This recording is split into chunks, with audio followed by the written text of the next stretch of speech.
Unraveling the buzz. Understanding buzz in one's bonnet. Hello everyone. Today, we're diving into an intriguing English expression that you might have heard but puzzled over. Buzz in one's bonnet.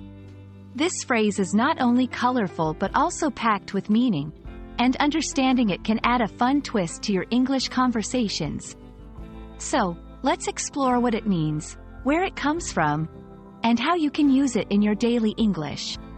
Stay tuned as we unravel the mystery of this buzzing expression. Buzz in one's bonnet is an idiom that means someone is preoccupied or obsessed with an idea or thought. Imagine a bee buzzing around inside a hat, bonnet. It would be hard to ignore, right? Similarly, when you have a buzz in your bonnet, it means you can't stop thinking about a particular idea or you're very excited about it. While the exact origins of buzz in one's bonnet are not clear, it's a variation of the older expression, bee in one's bonnet. The phrase has been used in English literature for centuries, suggesting the image of having bees buzzing around one's head, symbolizing persistent thoughts or obsessions. The transition from bee to buzz keeps the imagery of something constant and nagging in one's mind.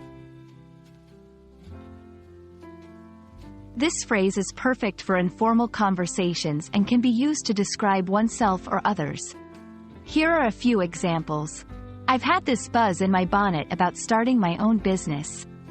I can't stop thinking about it. She's got a real buzz in her bonnet about environmental conservation. He won't stop talking about his new project. He's definitely got a buzz in his bonnet. Remember, it's all about conveying the enthusiasm or obsession with an idea or a plan. I hope this video has given you a clear understanding of what it means to have a buzz in one's bonnet, and how you can use this expressive phrase in your English. It's a fun and vivid way to describe someone's passion or fixation on something.